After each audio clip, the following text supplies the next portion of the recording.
عند ربهم وهو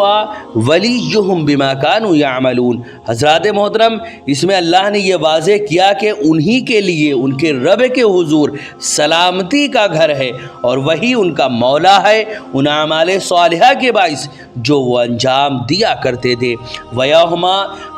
يَحْشُرُهُمْ جَمِيعًا يَا مَعْشَرَ الْجِنِّ قَدِ اسْتَكْثَرْتُم مِّنَ الْإِنسِ وَقَالَ أَوْلِيَاؤُهُم من الانس ربنا استمتع بعضنا ببعض وبلغنا اجلنا الذي اجلت لنا قال النار مسواكم خالدين فيها الا ما شاء الله ان ربك حکیم علیم۔ حضرات محترم، اس میں اللہ نے فرمایا اور جس دن وہ ان سب کو جمع فرمائے گا تو ارشاد ہوگا، اے گروہ جنات، اے جنات یعنی اے شیطانوں، بے شک تم نے بہت سے انسانوں کو گمراہ کر دیا، اور انسانوں میں سے ان کے دوست کہیں گے، اے ہمارے رب، ہم نے ایک دوسرے سے خوب فائدے حاصل کیے اور اسی غفلت اور مفاد پرستی کے عالم میں ہم اپنی اس میعاد کو پہنچ گئے جو تو نے ہمارے لیے مقرر فرمائی تھی، مگر ہم اس کے لیے کچھ تیاری نہ کر سکے۔ اللہ فرمائے گا کہ اب دوزخ ہی تمہارا ٹھکانہ ہے، ہمیشہ اسی میں رہو گے مگر جو اللہ چاہے، بے شک آپ کا رب بڑی حکمت والا، خوب جاننے والا ہے۔ حضرات محترم، آگے اللہ رب العزت نے فرمایا وَكَذَلِكَ نُوَلِّي بَعْضَ الظَّالِمِينَ بَعْضًا بِمَا كَانُوا يَكْسِبُونَ، اسی طرح ہم ظالموں میں سے بعض کو بعض پر مسلط کرتے رہتے ہیں ان اعمال بد کی وجہ سے جو وہ کمایا کرتے ہیں۔ حضرات محترم، یہ قرآن مقدس کا ٹرانسلیشن تھا جو ابھی آپ نے سمجھا۔ اب ہم انشاءاللہ عز و جل اس کے ایکسپلینیشن، اس کی تشریح کے بارے میں جانیں گے کہ آخر اللہ رب العزت نے ان آیتوں میں ہم سے کیا فرمایا ہے۔ حضرات محترم، مذکورہ آیات میں اللہ رب العزت نے ارشاد فرمایا، کیا جو شخص پہلے مردہ تھا پھر ہم نے اس کو زندہ کیا، ہم نے اس کے لیے ایک نور بنایا جس کی وجہ سے وہ لوگوں کے درمیان چلتا ہے، وہ اس کی طرح آخر کیسے ہو سکتا ہے جو اندھیرے میں ہو اور ان سے نکل نہ سکتا ہو۔ اسی طرح کافر جو عمل کر رہے ہیں وہ ان کے لیے خوشنما بنا دیے گئے۔ حضرات محترم، اسی طرح امام ابن حاتم رحمۃ اللہ علیہ روایت کرتے ہیں حضرت زید بن اسلم سے کہ رسول اکرم صلی اللہ علیہ وسلم نے دعا کی، اے اللہ ابو جہل بن ہشام یا حضرت عمر بن خطاب میں سے کسی ایک کو اسلام کے غلبے کا سبب بنا دے، یہ دونوں گمراہی میں مردہ پڑے ہوئے تھے۔ تو اللہ رب العزت نے حضرت عمر کو اسلام سے زندہ کیا اور ان کو عزت اور توقیر دی، اور ابو جہل کو گمراہی کی موت میں یعنی گمراہی ہی کے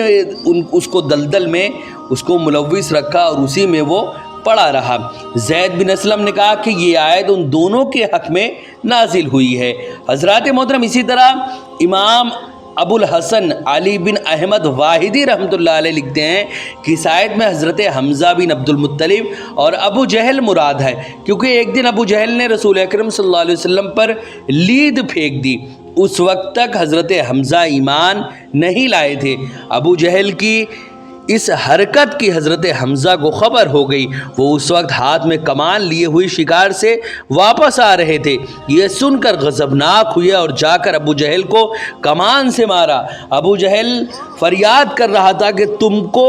پتہ نہیں وہ کم عقل آخر کیا کہتا ہے، ہمارے خداؤں کو وہ برا کہتا ہے، ہمارے باپ دادا کی مخالفت کرتا ہے۔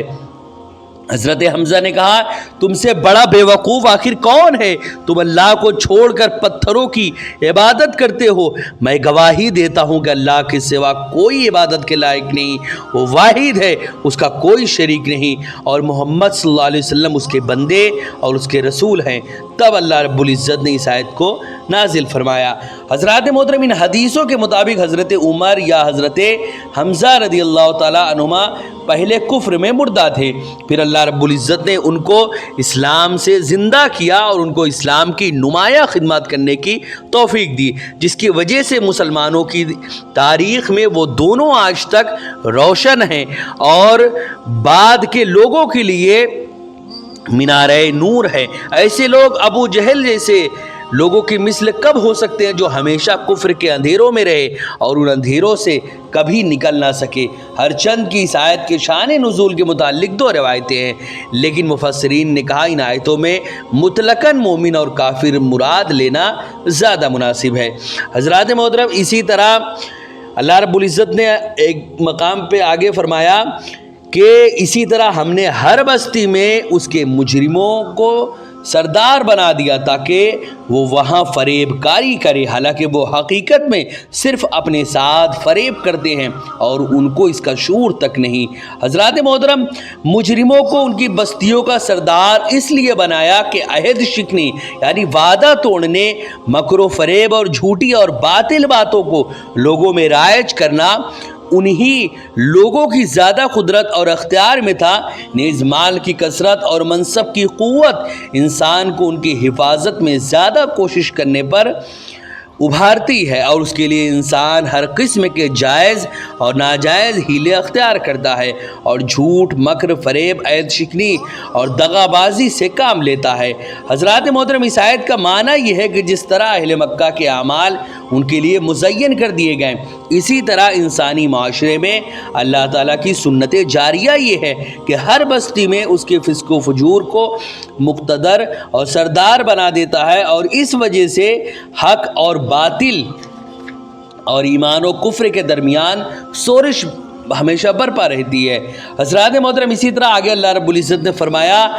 اور جب ان کے پاس کوئی نشانی آتی ہے تو وہ کہتے ہیں کہ ہم ہرگز ایمان نہیں لائیں گے حتیٰ کہ ہمیں بھی اس کی مثل دیا جائے جیسے اللہ کے رسولوں کو دیا گیا۔ اللہ ہی خوب جانتا ہے کہ وہ کس جگہ اپنی رسالت کو رکھے گا۔ عنقریب مجرموں کو اللہ کے ہاں ذلت اور سخت عذاب پہنچے گا کیونکہ وہ فریب کاری کرتے تھے۔ حضرات محترم، اسی طرح ولید بن مغیرہ نے کہا کہ اگر نبوت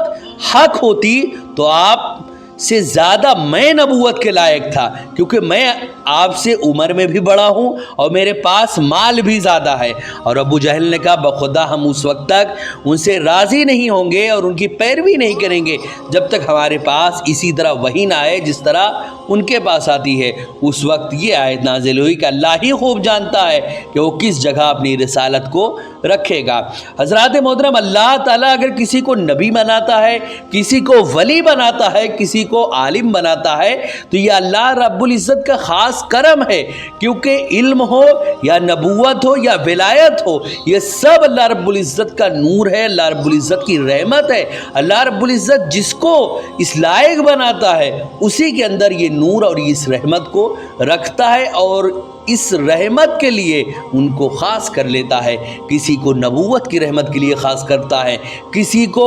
ولایت کی رحمت کے لیے خاص کرتا ہے اور کسی کو علم کی رحمت کے لیے خاص کرتا ہے۔ کسی کو نبی بنا دیتا ہے، کسی کو ولی بنا دیتا ہے اور کسی کو عالم بنا دیتا ہے۔ حضرات محترم، اسی طرح اور بھی بہت سارے معاملات میں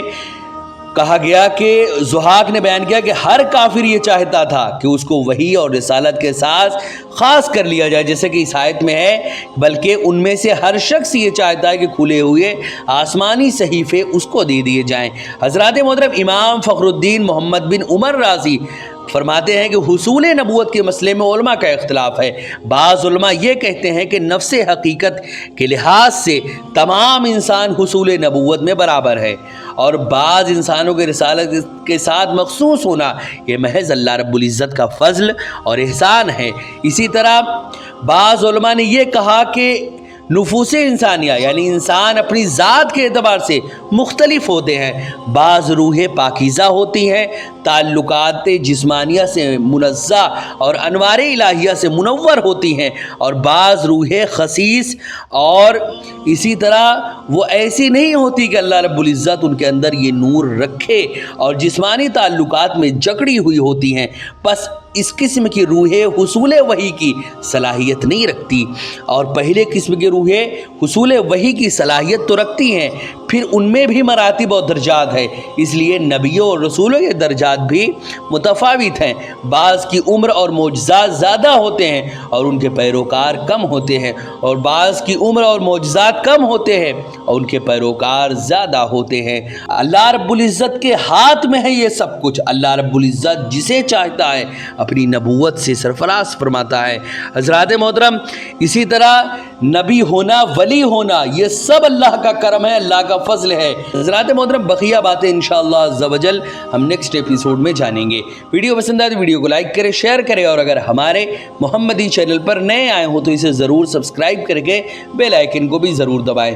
تاکہ اس طرح کی تمام انفارمیٹیو ویڈیوز آپ تک ضرور پہنچے۔ حضرات محترم، آپ سے گزارش ہے کہ ہمارے چینل پر جتنی بھی ویڈیوز ہیں آپ خود بھی دیکھیں، اپنے دوستوں، احباب، رشتہ دار اور ملنے جلنے والوں کو بھی ضرور شیئر کریں تاکہ ثواب جاریہ کی صورت میں قیامت تک آپ کو اس کا ثواب ملتا رہے۔ السلام علیکم ورحمۃ اللہ وبرکاتہ۔